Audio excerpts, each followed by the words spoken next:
haven't really heard much from you since the tragic passing of Dolph. Is this the first time that you've done an interview since he passed? Yeah. Yeah. How are you holding up? I mean, obviously something that's... I'm content. I'm all right. When you say content, what does that mean? Like I'm maintaining. Like I'm not getting better. I'm not getting worse. I'm just here right now. That's just a normal thing when death occurs. It's just like, I ain't gonna say it's wrong to show love, but if it ain't genuine, why do it? Like if it ain't real, like, you know what I'm saying? After years of silence, Key Glock has finally spoken about Young Dolph's tragic death, revealing insights into the circumstances surrounding the murder and addressing rumors of betrayal within their inner circle. This rare interview marks the first time Glock has publicly discussed his cousin's passing in depth. Key Glock is done staying quiet, and now he's just dropped all the hidden details around Young Dolph's passing, the betrayal, and who really lined him up. Glock ain't holding back no more. And trust, this truth hits hard. The interview begins with a somber acknowledgement of Glock's extended silence. When asked if this was his first interview since Dolph's death, he simply confirms, "We haven't really heard much from you since the tragic passing of Dolph. Is this the first time that you've done an interview since he passed?" Yeah. Yeah. Just wondering how you feeling, how you holding up. I mean, obviously something that's... I'm content. I'm all right. When you say content, what does that mean?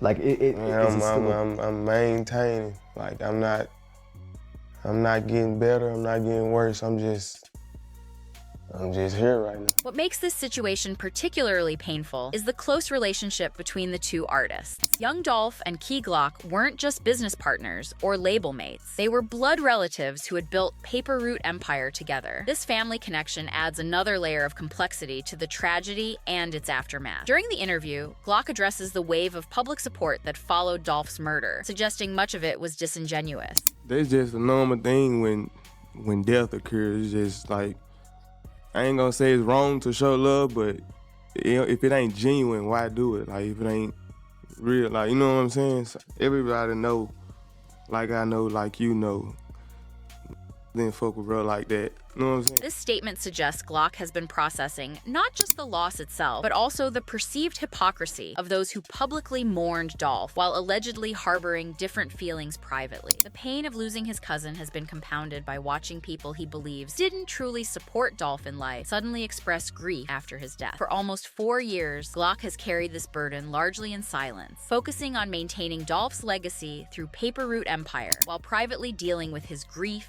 and suspicions about what really happened on that fateful day in Memphis. The case surrounding Young Dolph's murder has seen significant legal developments, though many questions remain unanswered. Justin Johnson, one of the suspects, has been found guilty and sentenced to life in prison. However, the acquittal of Hernandez Govan, who was alleged to have ordered the hit, has raised serious questions. The courtroom scene during Govan's verdict announcement was tense, with each not guilty pronouncement sending ripples through the community. We, the jury, find the defendant Hernandez Govan not guilty in count 1 of the indictment.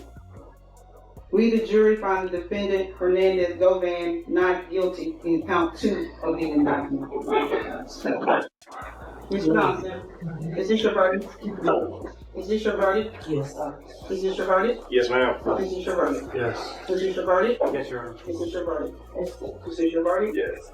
Is this your verdict? A decision that has only deepened the mystery surrounding who orchestrated Dolph's murder. The lack of clear motive for Govan raises particular concerns. There's no history between Govan and Dolph, no beef with the Paper Route Empire, nothing that says Govan had a personal beef against Dolph. Plus, Govan was no millionaire, so why would he orchestrate a hit on someone like Young Dolph, who's making millions? This absence of obvious motive has led to theories that Govan may have been acting on behalf of someone else, potentially someone with greater resources and a stronger motivation to target Young Dolph. Word on the street is there had to be someone behind Govan, someone pulling strings and paying him to set this up. The investigation has revealed that Justin Johnson, one of the convicted shooters, may have had closer connections to Dolph's circle than initially reported. People are now digging into old photos, realizing Justin was spotted in the background of pictures with Dolph. And there's even a rumor that he and Key Glock were best friends. This connection to Dolph's inner circle has fueled speculation that the murder was an inside job rather than a random act of violence, or even a straightforward case of street beef. The fact that Johnson was able to target Dolph with such precision suggests he had specific knowledge about the rapper's movements and routines. Govan's acquittal doesn't necessarily mean he wasn't involved. It simply means the prosecution failed to prove their case beyond a reasonable doubt. This distinction has left many in Dolph's community feeling that justice remains incomplete, with the true orchestrators potentially still free. Perhaps the most disturbing aspect of the case involves suggestions that Young Dolph's murder was facilitated by people within his own circle. The precision with which the hit was carried out indicates the perpetrators had specific knowledge of Dolph's movements and routine.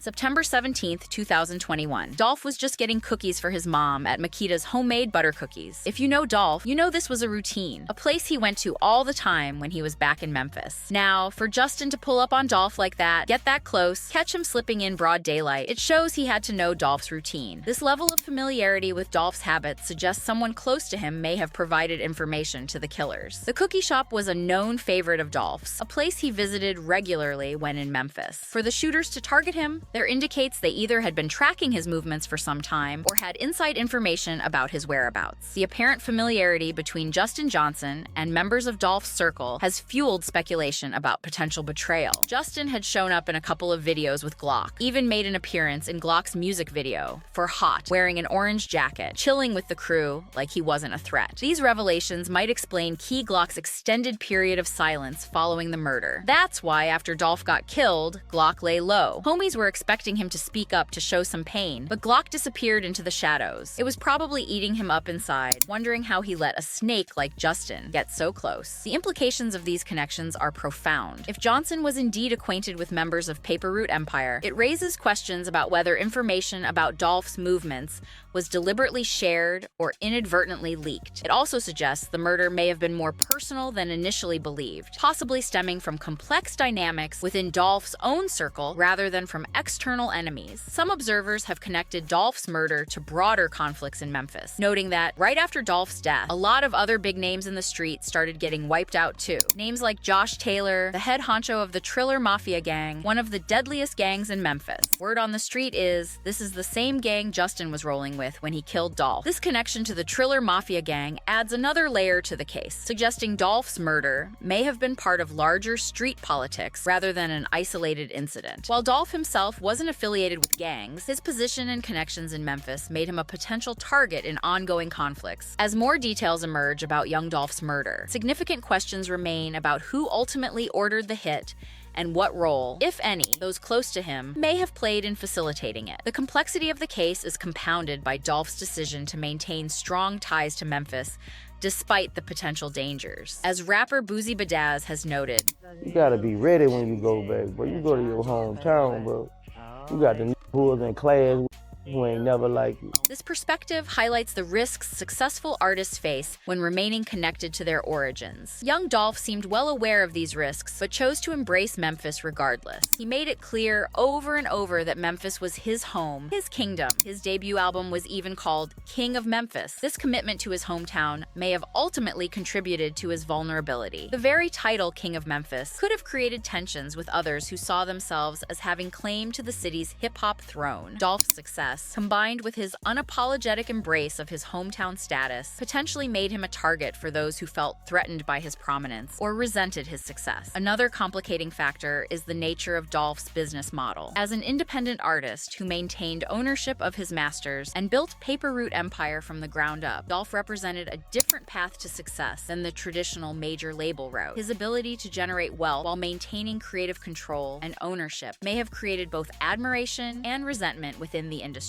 Dolph's murder involved more complex dynamics than have been publicly established. It's important to note that these social media speculations remain unproven allegations. While questions exist about the full circumstances of Dolph's death, direct accusations without evidence can further complicate an already painful situation for those genuinely mourning his loss, particularly family members like Key Glock. The central questions remain largely unanswered. Was Justin Johnson acting alone or as part of a larger conspiracy? Does Key Glock possess information about the murder that he hasn't shared publicly? And who ultimately benefited from Young Dolph's death? As Key Glock emerges from his period of silence, his perspective on these questions carries significant weight. While he hasn't directly accused specific individuals, but he has his own suspicions about who may have been involved in or benefited from his cousin's death. For now, Glock appears focused on maintaining Dolph's legacy while processing his own grief. His description of himself as maintaining rather than healing reflects the profound impact Dolph's death continues to have on him nearly 4 years later. As investigations continue and more details potentially emerge, the full truth about Young Dolph's murder remains elusive. What seems increasingly clear, however, is that the case involves more complex relationships and motivations than initially apparent. The truth is out there, and it looks like the people around Dolph were the ones who set him up. The tragedy of Young Dolph's death extends beyond the loss of a talented artist. It represents a complex web of loyalty, betrayal, and street politics that continues to affect those closest to him, particularly Key Glock, who must navigate both his grief and the swirling rumors about what really happened to his cousin and business partner.